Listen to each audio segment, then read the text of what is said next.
Assalamualaikum warahmatullahi wabarakatuh. Bismillahirrahmanirrahim. Alhamdulillah alladzi amarna bidzikrihi katsira. Shalawatullahi wa salamuhu ala habibina syafi'ina wa maulana Muhammad al-mab'uthi rahmatan lil alamina basyira wa nadhira wa ala alihi wa ashabihi dzakirin Allah i'lanan wa israra. Amma ba'du, al-mukarram Ustaz Haji Rustam yang insyaallah dipanjangkan umur beliau, dilindungi oleh Allah Subhanahu wa taala, segenap jamaah kuliah duha Masjid Al-Ittihad yang insyaallah panjang umur, sehat walafiat, kemudian ilmunya bermanfaat, di hari kiamat dapat syafaat dari Nabi Muhammad sallallahu alaihi wasallam. Judul kuliah duha hari ini akan kami sampaikan kejayaan umat Islam dalam Al-Quran. Allah Subhanahu wa ta'ala berfirman, huwallazi arsala rasulahu bil huda wa dinil haq liyudhhirahu 'alad dini kulli wa kafa billahi syahida. 3 syarat untuk menggapai kejayaan Islam, kejayaan iman, kejayaan kesatuan umat Islam. Yang pertama, huwallazi arsala rasulahu. Allah sudah memberikan bekal dengan mengutus Rasulnya Nabi Muhammad dengan ajaran-ajarannya supaya kita bisa menggapai kejayaan. Maka harus dikenali Rasul, harus kita kenali Nabi. Dalam sebuah sabdanya, al-arwah junudun mujannadah. Allah Subhanahu wa ta'ala menciptakan ruh manusia berkelompok-kelompok. Faman ta'arafa fiha iktalaf. Yang sudah kenal waktu di alam ruh dengan ruhnya Nabi Muhammad, maka ketika Allah Ta'ala ciptakan jasadnya ke dunia, dia bakal cinta kepada Nabi Muhammad. Tidak hanya cinta sama Nabi, tapi juga kepada keluarga Nabi, kepada para sahabat Nabi, kepada para cucu-cucunya Nabi. Dia tidak berubah cintanya karena sudah saling berkenalan ketika berada di alam ruh. Sebaliknya, wa man tanakara fiha ikhtalaf. Kalau di alam ruh enggak nyatu dengan ruhnya Nabi Muhammad, dengan ruh keluarganya Nabi Muhammad, dengan ruh para sahabatnya Nabi Muhammad, dengan ruh para cucu-cucunya Nabi Muhammad, ketika Allah Ta'ala ciptakan jasadnya ke dunia, ikhtalaf. Orang yang enggak kenal dengan ruh Nabi Muhammad, sahabat, keluarganya, cucunya, ketika dia ada di dunia, ikhtalaf, akan selalu berseberangan, akan selalu bertentangan. Orang maulid didenda 50 juta. Dulu karena dia ruhnya nggak kenal dengan ruh Nabi Muhammad. Nggak nyatu dengan ruhnya Nabi Muhammad. Sehingga ketika Allah ciptakan ia ke dunia, ikhtalaf, selalu berseberangan, selalu tidak sejalan. Ada orang yang suka zikir, suka duha, nikmat tahlil, nikmat berzikir. Karena dulu di alam ruh sudah ketemu dengan ruh-ruh ahli ibadah. Kayak jamaah Al-Ittihad nih. Ini kayaknya udah ketemu dengan ruh-ruh ahli ibadah. Makanya duduk dengan tenang, semangat beribadah, ringan melangkah, datang ke rumah Allah, menjalin cinta kita kepada Nabi, kepada para zuriyah Nabi, kepada para sahabat Nabi. Amin. Ya Rabbal Alamin. Siapa Nabi kita? Di antara 124.000 Nabi, di antara 313 Rasul, dia yang paling sayang terhadap umatnya. Harisun alaikum bil mu'minina raufur rahim. Luar biasa jamaah Al-Ittihad sudah hafal Quran semuanya. Alhamdulillah. Ini jamaahnya Ustaz Haji Rustam, kelihatan wajah-wajah hafiz Quran. Ya Rabbal Alamin.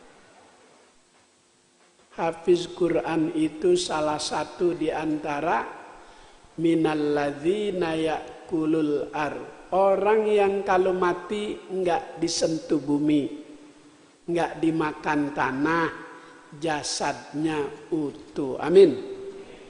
Ya Rabbal. Nabi yang paling sayang. Lahir ke dunia, tangisannya aina ummati. Di mana umatku? Ketika datang kiamat, ketika Nabi mau menghembuskan napas terakhir, ketika Nabi mau meninggal dunia, Israel datang ditanya sama beliau. Jitu kazairon am qabidal liruhi ya malakallah. Hai Israel, kamu datang mau silaturahmi atau mau mencabut ruhku? Israel menjawab, aku datang mau silaturahmi, sekalian mau mencabut ruhmu Muhammad. Jika engkau mau, kalau tidak ya tidak apa-apa. In adzinta wa illa fa'arji'u. Aina Jibril? Jibril dipanggil. Ada apa ya Rasulullah? Sebentar lagi Israel akan melaksanakan tugasnya mencabut ruhku. Yang aku bingung, aku belum siap. Kalau aku meninggal dunia, siapa yang merawat dan mengurus umatku? Baik ya Rasul, akan aku tanyakan kepada Allah. Jibril menghadap Allah. Muhammad sebentar lagi akan berpisah dengan dunia, dia bingung siapa yang mengurus umatnya. Jibril, kirim salam sama Muhammad, aku yang mengurus umatnya. Kata Rasulullah, baik Jibril, kalau begitu aku tenang menghadap Allah. Israel, laksanakan tugasmu. Dicabutlah ruh Nabi kita oleh malaikat Israel. Perintah Allah, cabut dengan selembut-lembutnya. Tapi Nabi masih merasakan sakit. Israel, inikah rasanya sakratul maut? Muhammad, perintah Allah, cabut ruhmu dengan selembut-lembutnya. Oh, kalau begitu masih ada lagi yang lebih sakit. Masih Muhammad, berikan seluruh rasa sakit sakratul maut kepadaku, agar umatku tidak merasakan sakitnya sakratul maut. Ya Allah, sayang sama kita umat. Kemudian ketika terjadi kiamat, hari kiamat itu kapan, Bu? Wallahu tapi harinya sudah ditentukan, hari Jumat. Jika besok Jumat matahari terbit dari sebelah barat, itu kiamat. Allah Maha Kuasa. Kalau besok Jumat kiamat, bisa enggak? Bisa enggak? Bisa. Berarti kalau besok Jumat kiamat, belum ada wali kota Solo.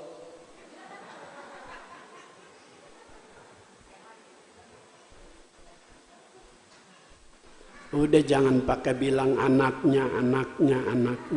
Udah pada tahu.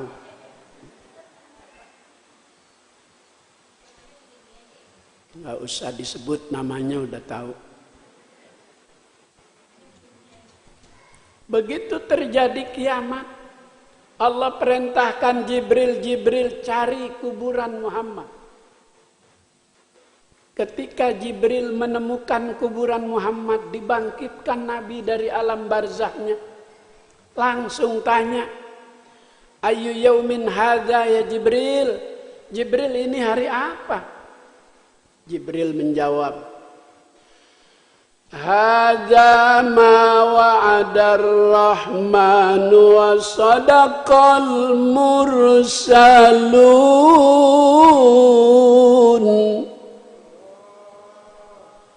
Kayaknya belum sarapan ya. Bilang Allah berat. Ayo bilang Allah biar tembus 7 lapis langit. Biar imam besar dilindungi oleh Allah. Biar pembenci-pembencinya dapat hidayah dari Allah. Doain, jangan disumpahin.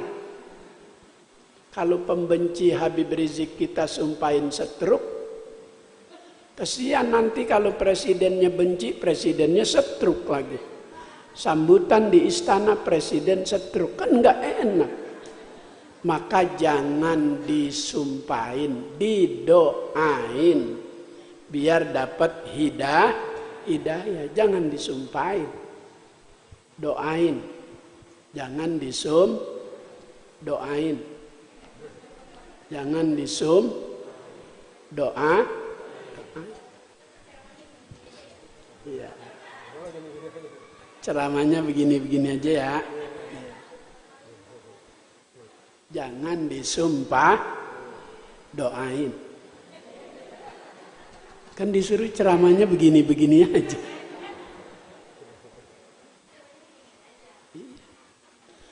Nabi saat di Thaif mengajak orang Quraisy menyembah Allah, dilempari batu, pelipis matanya pecah. Jibril menawarkan, Muhammad, aku ora tegel karo sampean.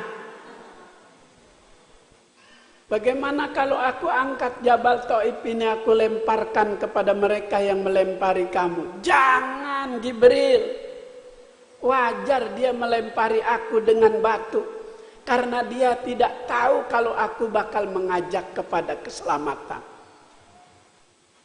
Wajar baleho-balehoku disobek-sobek, dia enggak tahu kalau aku ini bakal mengajak kepada yang dibenarkan oleh Allah. Jangan Jibril, aku mau doain aja. Allahumma hdi qaumi fa innahum la ya'lamun. Ya Allah, beri hidayah karena dia tidak tahu. Tuh, Nabi luar biasa.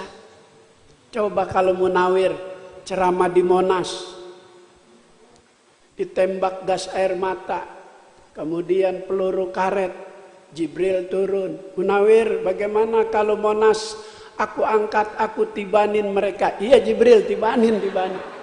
Kalau saya beda. Rasulullah nggak begitu. Maka jangan disumpahin, tapi kita doa. Mudah-mudahan yang makan 50 juta, denda maulid, mencret semua. Jangan. Ntar kalau dia lagi sholat Jumat di Istiqlal, mencret. Kan jadi kagak enak juga. Jangan disumpahin, tapi didoa. Insya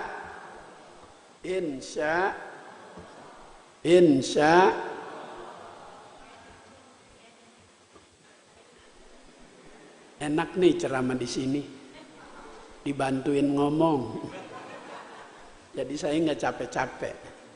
Mudah-mudahan yang bantu saya dapat pahala banyak. Ya Rabbal, ini kiamat Jibril. Iya Muhammad, aina ummati, mana umatku? Umatmu yang mana? Itu yang duha di Al-Ittihad. Dia sudah siap-siap masuk surga Muhammad. Lalu Nabi berjalan. Masih ada sebagian jamaah Al-Ittihad lagi jembat di Siratal Mustaqim. Itu api neraka komen. Juz ya mu'min, fa innan nura tahrikun nari. Hai umat Muhammad, hamba Allah yang beriman, yang cinta sama Habib Rizik, ayo jalan lebih cepat di Siratal Mustaqim. Jika kau memperlambat jalanmu, api neraka bakal mati. Api neraka saja takut, apalagi api dunia. Makanya dibakar balehonya nggak mempan. Api neraka aja takut, apalagi api dunia. Depan istana peluru karet, kemudian gas air mata, balik tidak menyentuh badannya. Karena Allah jaga kemuliaan keturunan Nabi Muhammad. Hafizal ilahu karomatan li Muhammadin. Allah Ta'ala jaga tuh kemuliaan keturunan Nabi Muhammad. Allahumma salli wa sallim. Kalau Allah aja jaga, masa kita hambanya nggak menjaga?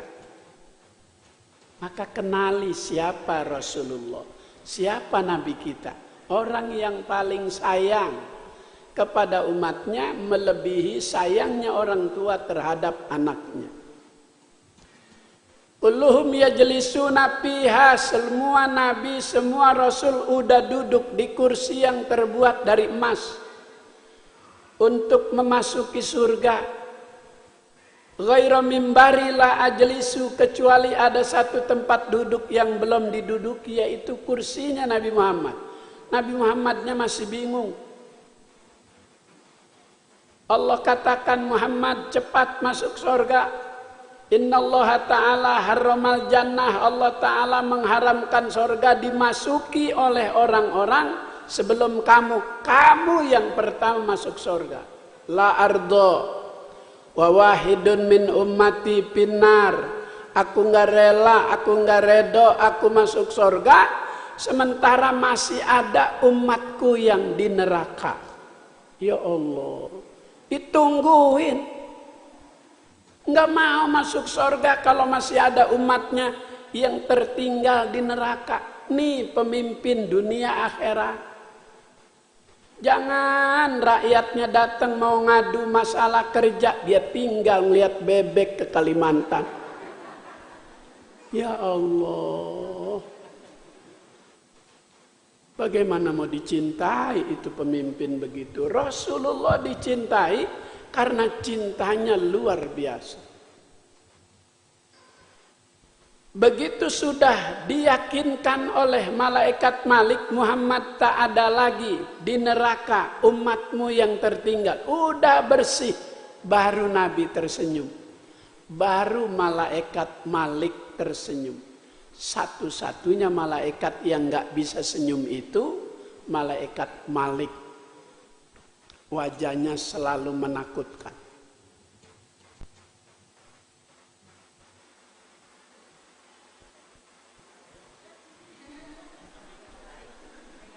lagi nyontoin malaikat Malik. Begitu diyakini tak ada lagi seorang pun dari umat Muhammad yang tertinggal di neraka. Nabi tersenyum, malaikat baru tersenyum. Ditanya lagi oleh Allah, ya Muhammad, madza turidu, apa yang kau inginkan? Sementara Nabi Rasul udah siap masuk surga, tapi kau belum menempati tempatmu. Kata Nabi, ajil hisabahum, percepat hisab umatku ya Rasul. Semua udah dihisab, siap masuk surga, baru Nabi ikut masuk ke dalam surga. Kata Habib Ali bin Muhammad bin Husin Al-Habsyi, pengarang Maulid Simtud Duror, beliau mengatakan fi jannatin masyaqani min wasfiya. Aku enggak tertarik tuh dengan kenikmatan surga. Aku enggak rindu dengan keindahan surga. Yang aku rindu karena di dalam surga itu ada Nabi Muhammad. Allahumma salli wa sallim. Syekh Yusuf An-Nabhani berkata, andaikan para sahabat disuruh milih hidup di sorga tanpa ketemu Nabi, hidup di dunia tapi bersama Nabi, maka sahabat akan memilih hidup di dunia bersama Nabi. Karena hakikat kenikmatan sorga itu adanya Nabi Muhammad Sallallahu Alaihi Wasallam. Habib Ali enggak tertarik. Wafakihatin katsiroh, di sorga itu berbagai macam jenis buahan yang ada di dunia, di sorga ada. Yang disukai ibu-ibu saat ngidam, pengen ngerujak cermek, buni, ada. Jamblang juwet ada.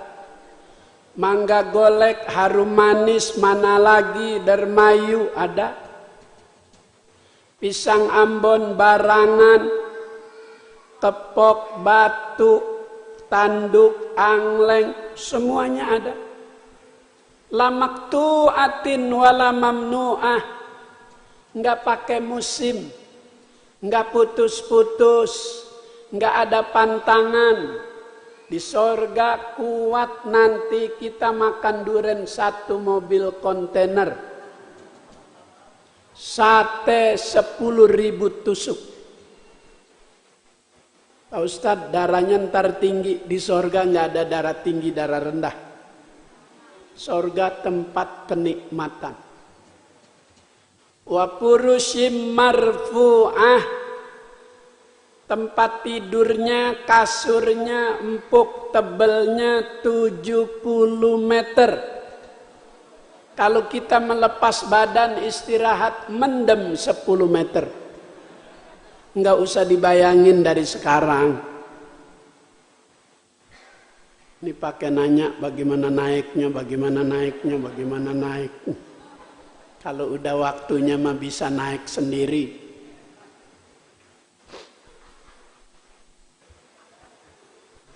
Ibu-ibu lempengan itu paham betul.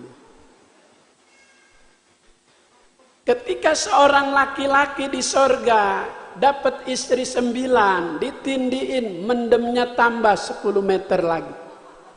Ya Allah. Buat siapa tuh? Liman yusolli, buat orang yang banyak baca sholawat kepada Nabi.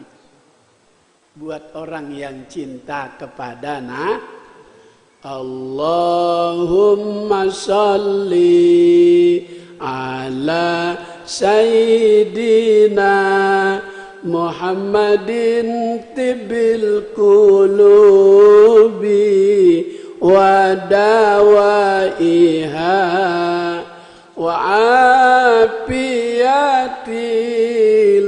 abdani wa shifaiha wa nuril absari wa dhiyaiha wa ala alihi wa sahbihi.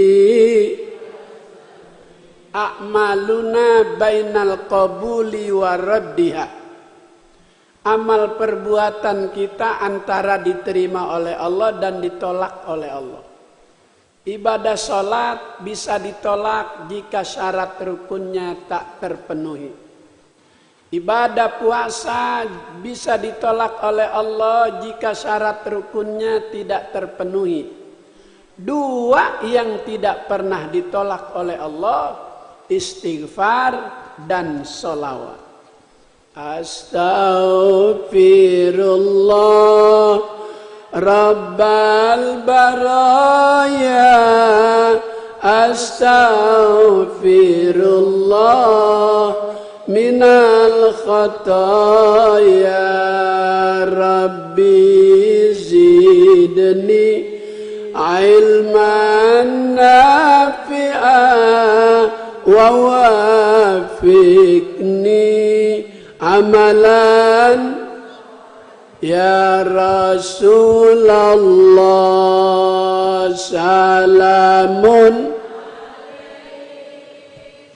ya Rafi asya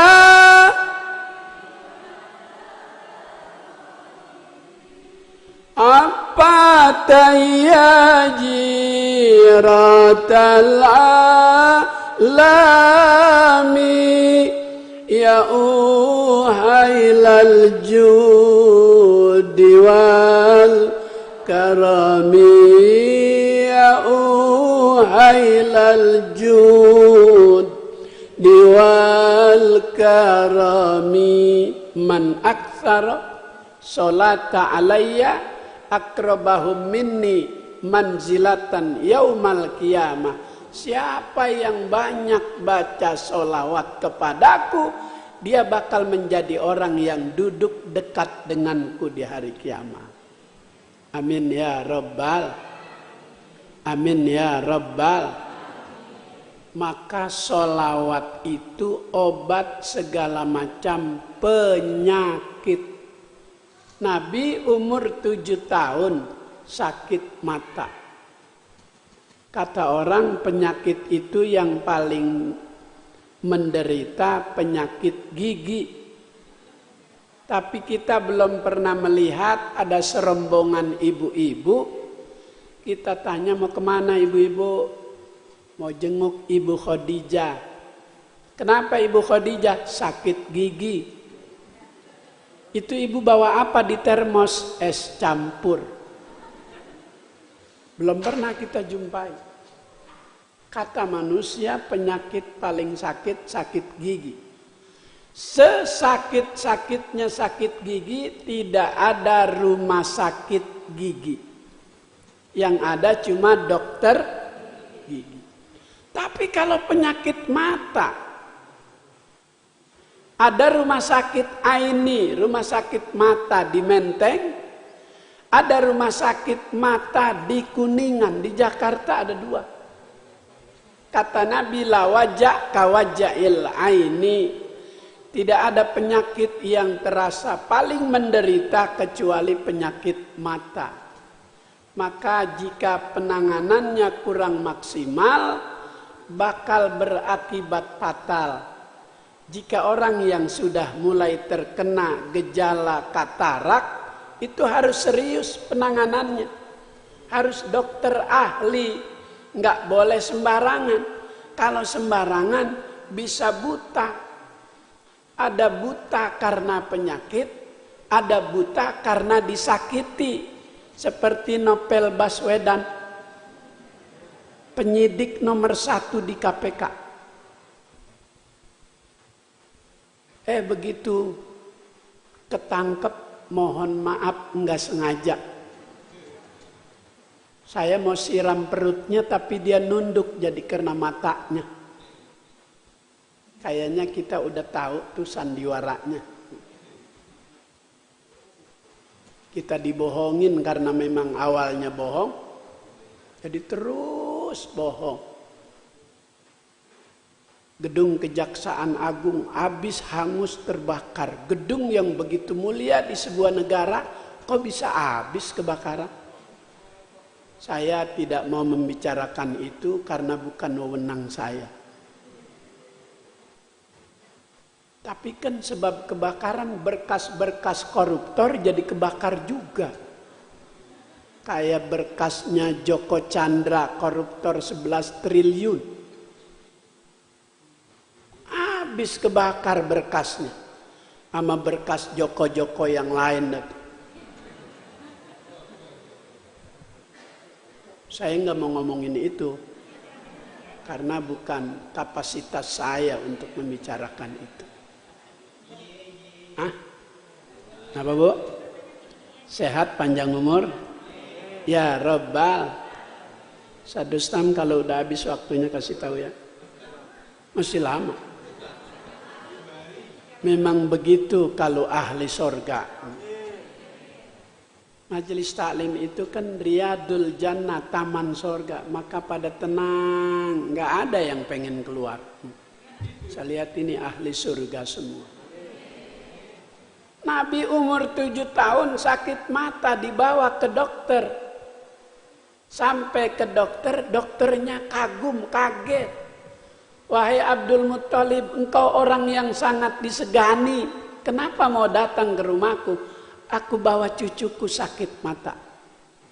Itu dokter komentar, maaf Tuan Abdul Muttalib, penyakit mata cucumu obatnya ada di dalam dirinya, obatnya ada juga pada sebutan namanya. Ambil jari tangannya, masukkan ke dalam mulutnya, kemudian dioles pelopak matanya. Seketika sembuh. Maka orang tua kita zaman dulu jika anak cucunya sakit mata, obatnya cuma seperti itu. Ada historisnya, ada sejarahnya, ada ikutannya. Maaf Tuan Abdul Muttalib, ketika aku berdoa kepada Tuhan untuk kesembuhan pasienku, aku selalu menyertai dengan menyebut nama cucumu. Kalau aku tidak sebut nama cucumu, pasienku tidak sembuh. Jadi nama Nabi, sholawat yang kita baca, mampu mengobati segala macam penyakit. Maka Allahumma sholli ala Sayyidina Muhammadin tibbil qulubi wa dawaiha, itu mengobati penyakit yang obatnya nggak ada di rumah sakit, resepnya tidak ada dari dokter, tapi itu obatnya dari Allah, resepnya dari Rasulullah. Allahumma sholli wa sallim.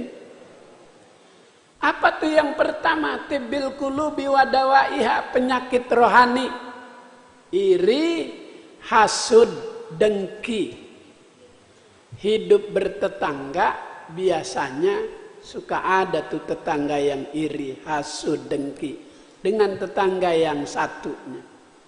Biasanya suaminya apa istrinya tuh yang suka iri? Hah? Bapak-bapak, saya tanya, istrinya apa suaminya yang suka iri? Yang jawab malah istri ini. Ibu-ibu saya tanya, yang suka iri suami apa istri? Suami katanya. Tetangga sebelah ganti antena parabola, dia iri, dia pasang koyo. Tetangga ganti kulkas, dia iri, kedinginan. Tetangga ganti mobil Alphard, dia iri, dia sumpah, mudah-mudahan ketabrak kereta. Jika tetangga itu dapat nikmat, syukuri, mudah-mudahan dia beli Alphard. Nanti kondangan kita bisa diajak. Alhamdulillah, syukuri. Penyakit rohani itu tibbil qulubi wa dawaiha, bisa disembuhkan dengan sholawat yang tadi kita baca. Baca malam Jumat 70 kali, siapkan air 1 gelas, tibbil qulubi wa dawaiha, ulang dengan jumlah yang ganjil-ganjil 7, 9. Nanti kalau udah selesai itu air 1 gelas, minum setengah, yang setengahnya kita basahin dadah kita. Minum dulu setengah.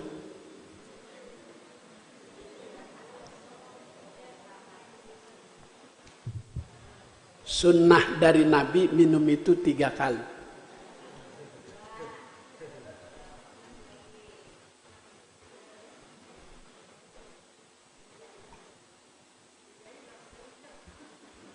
Alhamdulillah, sisanya basahin dada. Wa afiatil abdan wa shifaiha, jika ada anggota tubuh kita yang terasa kurang nyaman, ada yang terasa sakit, bacain sholawat itu malam Jumat ba'da isya 70 kali, siapkan air 1 gelas, setengah diminum, setengah kita basahin bagian anggota tubuh kita yang terasa sakit.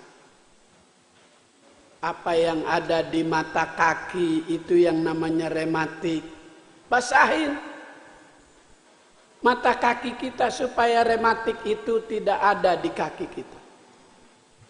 Biasanya Israel itu silaturahmi 40 hari sebelum meninggal seseorang, dilatih ruhnya, ditarik dari kaki. Jadi jangan kaget kalau bapak-bapak sudah terasa rematik, itu lagi dilatih sama Israel. Berarti 40 hari lagi. Wa afiatil abdan wa shifaiha, jika badan ini ada sesuatu yang terasa sakit, baca sholawat itu, siapkan air, minum setengah, basahi setengah. Wa nuril absar wa diyaiha, kalau pandangan kita sudah tidak maksimal saat mengikuti kajian, ketika ustazah Ida buka kitab, kita buka. Tapi huruf hijaiyah itu posisinya, karena mata ini ada kendala dalam memandang, alif sudah tidak lurus lagi, alif miring. Bukan huruf alifnya yang miring, tapi pandangan mata kita ada kendala, gejala katarak. Maka bacain tuh sholawat. Wa nuril absar wa diyaiha, siapkan air 1 gelas, setengah diminum, setengah kita buat cuci muka. Ini tidak ada obat ini di rumah sakit, tapi obat ini dari Allah, resepnya dari Rasulullah.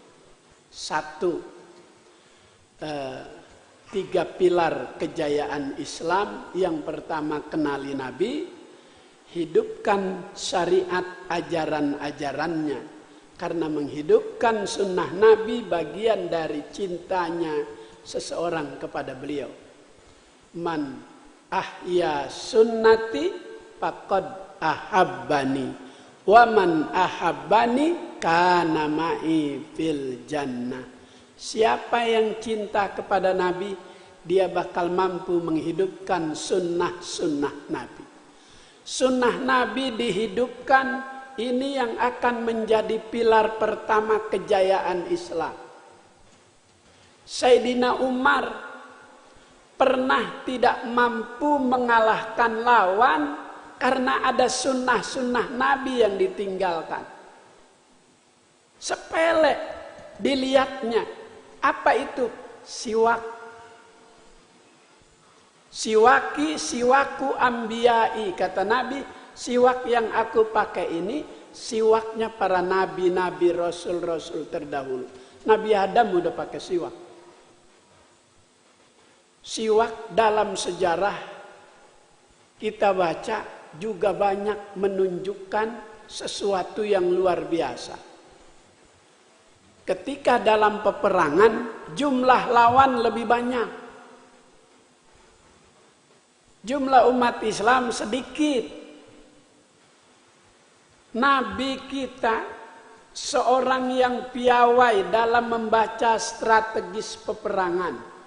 Ini musuh banyak, kita sedikit, muncul tipu daya untuk mengalahkan lawan, mengecoh lawan.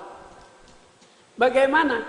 Itu sahabat-sahabat yang siap berperang, diperintahkan oleh Nabi untuk masing-masing menggigit kayu siwak. Semua gigit kayu siwak. Ada spionase yang ditugaskan oleh musuh untuk mengintip kekuatan pengikut Muhammad. Begitu dilihat oleh spionase lawan, ini Nabi dan sahabat-sahabatnya, kata mereka lagi makan kayu. Padahal sunnah menggigit siwak. Kata lawan, waduh, kayu aja dimakan apalagi kita. Akhirnya musuh mundur, mengatur strategi. Jangan saat ini kita serang. Muhammad pasukannya lagi kesetanan. Padahal itu strategi untuk mengecoh lawan. Jadi siwak, pernah Sayyidina Umar tidak bisa mengalahkan lawan dalam berperang karena sudah meninggalkan sunnah-sunnah Nabi. Tidak menggunakan siwak. Kita alhamdulillah di Al-Ittihad mempertahankan sunnah Nabi dengan sholat duha. Alhamdulillah. Mudah-mudahan Islam Allah beri kejayaan. Ya Rabbal. Yang kedua, bil huda huwallazi arsala rasulahu bil huda.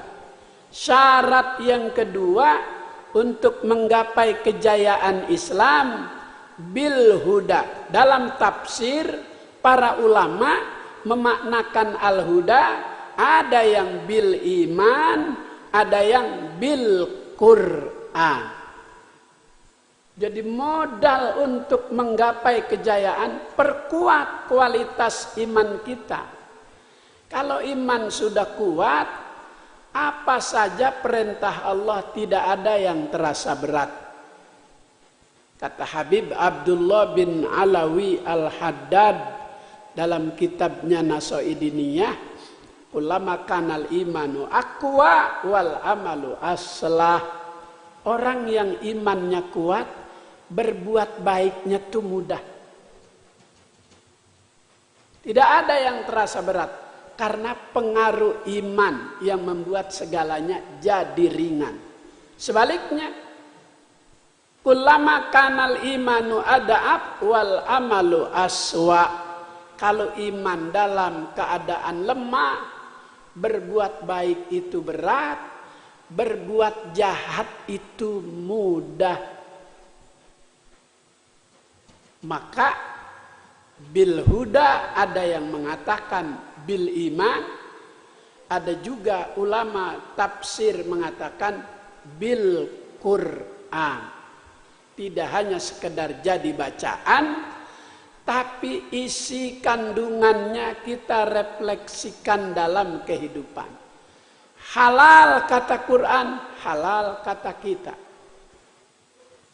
Haram kata Quran, haram kata kita.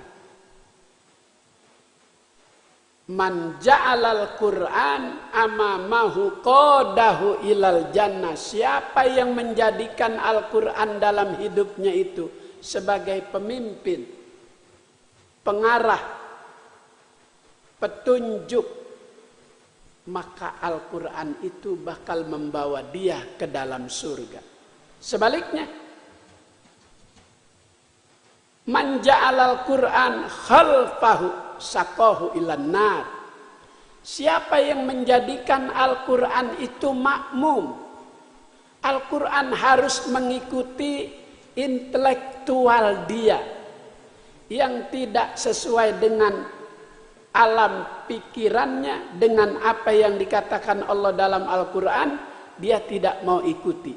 Yang begini bakal menghancurkan keislaman. Maka Al-Quran itu harus dijadikan pemimpin dalam kehidupan. Yang ketiga, wadinil haq. Kalau sudah kenal dan cinta, menghidupkan sunnah-sunnah Rasul. Yang kedua, iman dan Quran sudah mantap.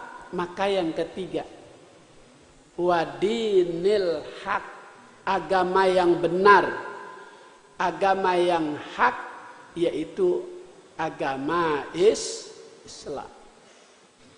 Sayyidina Umar ketika masuk Islam melalui proses hidayah Allah berikan kepadanya dengan mendengarkan lantunan kalam ilahi, Al-Quran dibaca oleh salah satu keturunan beliau, keluarga beliau. Begitu dibaca itu ayat, bencinya luar biasa. Tapi saat dia pukul tuh keluarganya yang sedang baca Al-Quran sampai berlumuran darah, hatinya luluh juga proses hidayah. Apa yang kamu baca? Nih, dari siapa nih kamu dapat? Dari Muhammad. Ini yang kau baca dapat meluluh lantakan keyakinanku, aku ingin ikut keyakinanmu. Di mana Muhammad? Dicari sama Sayyidina Umar. Sedang berkumpul di Darun Nadwah 3 hari setelah Sayyidina Hamzah Islam. Sampai di Darun Najwa langsung ketok pintu. Karena belum Islam, ketok pintu dengan gaya jagoan, keras. Ditanya dari dalam oleh sahabat, siapa yang mengetuk pintu? Jawabannya juga jagoan, Umar, cepat buka. Ketakutan sahabat di dalam.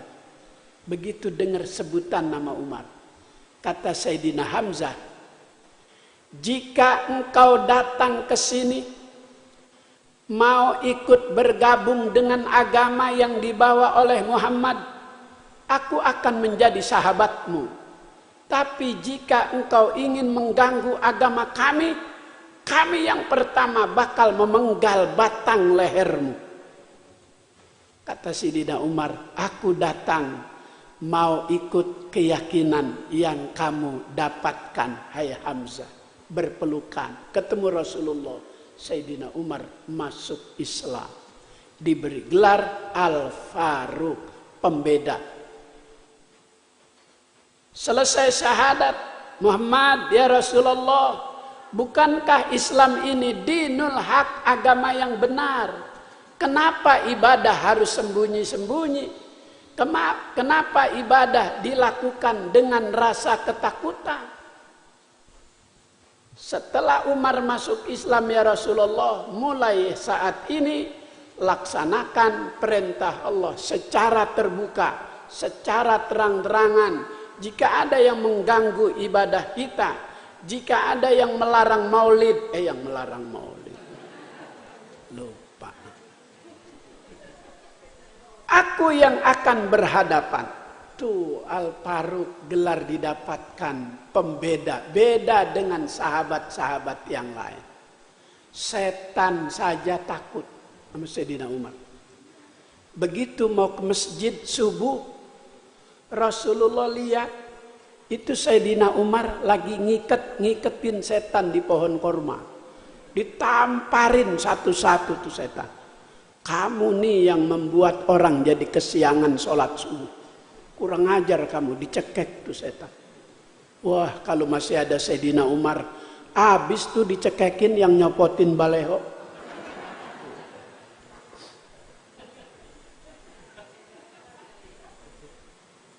Ya Allah, dinul haq, agama yang benar, agama Islam. Ujungnya liyudhhirahu 'alad dini kulli. Allah ingin menampakkan kenabian, kerasulan Nabi Muhammad lebih hebat dibanding nabi-nabi yang lain. Maka dia sebagai khatamul anbiya wal mursalin, penutup para nabi dan penutup para rasul. Yang semuanya nabi-nabi rasul tidak mendapatkan hak dari Allah untuk memberi syafaat kecuali Nabi Muhammad. Allahumma sholli wa sallim. Ingin Allah memperlihatkan, lidhirahu, hu-nya itu domirnya kembali kepada Nabi, kembali juga kepada Islam. Kenapa kelompok mayoritas Islam ini suka dipermainkan oleh kelompok minoritas? Dari dulu sudah ada, sudah digambarkan oleh Allah dalam Al-Quran. Liyudhhirahu liyutfi'u nurallah biafwahihim. Mereka itu hendak menghilangkan cahaya keislaman. Syiar-syiar Islam itu biar hilang. Biafwahihim, dengan statement mereka, dengan propaganda mereka. Kenapa mereka takut? Karena jika kekuatan Islam di dunia ini itu yang mereka takutkan, maka dengan berbagai macam cara liyutfi'u nurallah biafwahihim, dengan propaganda mereka. Terorislah Islam, radikal lah, anti Pancasila lah, dia yang paling Pancasila. Itu dalam usaha mereka melenyapkan syiar-syiar Islam. Allah udah gambarkan dalam Al-Quran. Maka yang memegang teguh Al-Quran tidak hanya dibaca tapi menjadi bahan petunjuk dalam kehidupan, dia tidak bakal tertipu dengan godaan-godaan yang lain. Jika tidak tertipu maka jayalah Islam. Tapi jika tertipu dengan usaha mereka, ini Islam menjadi lemah. Tetapi Allah tidak mau Islam itu dihina. Allah tidak rela Islam itu dikriminalisasikan.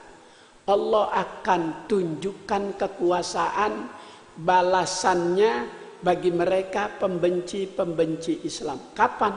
Nanti tungguin dikit lagi. Apa yang terjadi nggak tahu, Allah yang tahu. Kita mah berdoa saja sambil ikhtiar, hasbunallah wa ni'mal wakil, ni'mal maula wa ni'man nasir. Ini kita pakai masker ikhtiar.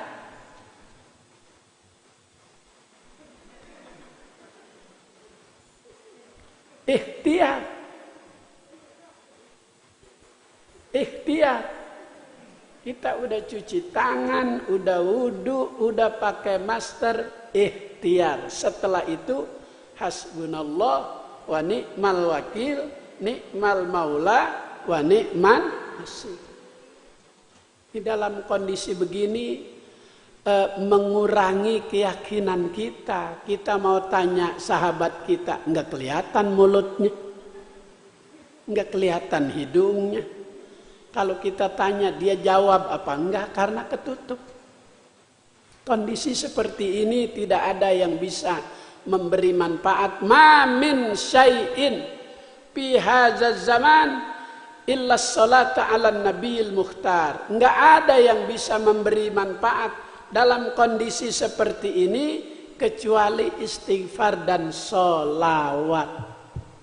Yang dua bacaan ini, kata Nabi, la turaddu, tidak pernah ditolak.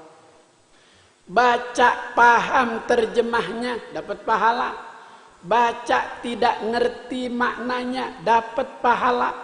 Hurufnya dibaca tidak jelas dapat pahala. Istighfar dan sholawat. Likulli da'in dawa'un wa dawa'ul dzunubi al-istighfar. Setiap penyakit ada obatnya. Obat penyakit dosa itu mohon ampun kepada Allah. Allah itu berhajat kepada Nabi. Allah berhajat kepada Nabi Muhammad. Saking hebat dan mulia kedudukan Nabi kita, sampai Allah berhajat kepada Nabi. Tamin mustaghfirin Berapa banyak malam ini umat Muhammad yang mohon ampun. Ditawarkan oleh Allah. Kam min taibin. Berapa banyak dari umat Muhammad yang malam ini hendak bertaubat. Kam min sailin. Berapa banyak malam ini umat Muhammad yang minta kepadaku. Allah berhajat kepada Nabi. Masya Allah. Maka kalau Al-Quran sebagai pedoman untuk menggapai kejayaan diamalkan dalam kehidupan, jaya Islam. Ibu-ibu ngamalin Quran, pakaiannya muslimah. Tapi kalau dia tinggalkan Al-Quran, hidupnya jauh dari nilai-nilai ajaran Islam. Ada nenek-nenek malam minggu naik motor Mio pakai celana legging. Ya Allah. Dari belakang dilihatnya masa kini.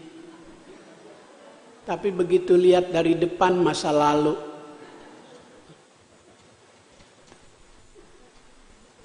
Al-Quran. 3 pilar kejayaan Islam ini. Pertama, kenali Nabi. Kalau sudah kenal timbul rasa cinta, hidupkan syariat ajarannya. Kemudian yang kedua, jadikan Al-Quran imam, pemimpin dalam hidup kita. Yang ketiga, yakini agama Islam itu aturan Allah. Tunduk dan patuh. Kita taati segala perintah dan menjauhi segala larangannya. Jika ada dalam kehidupan, Allah bakal memberi kita kejayaan iman dan kejayaan Islam. Amin. Ya Rabbal Alamin. Al-Fatihah. A'udzubillahi minasyaitonirrajim. Bismillahirrahmanirrahim. Alhamdulillahi Rabbil Alamin. Ar-Rahmanirrahim. Maliki yaumiddin. Iyyaka na'budu wa iyyaka nasta'in. Ihdinas siratal mustaqim. Siratal ladzina an'amta 'alaihim ghairil maghdubi 'alaihim waladdallin. Amin. Allahumma jam'ana hadza jam'an marhuma. Tafarruqana min ba'dihi tafarruqan ma'suma. Ya Allah, ya Rahman, ya Rahim. Pagi menjelang siang hamba-Mu duduk bersimpu di Masjid Raya Al-Ittihad dalam rangka beribadah, salat duha. Berilah kami hidayah ya Allah. Berilah kami petunjuk ya Allah. Lindungi Imam Besar Habib Muhammad Rizik ya Allah. Beri petunjuk dan hidayah para pembenci-pembencinya ya Allah. Allahumma hadza du'a wa minkal ijabah. Rabbana atina fid dunya hasanah wa fil akhirati hasanah wa qina adzabannar. Sallallahu ala sayyidina Muhammadin wa ala alihi wa sahbihi wasallam. Walhamdulillahi rabbil alamin. Wassalamu alaikum warahmatullahi wabarakatuh. Assalamualaikum warahmatullahi wabarakatuh.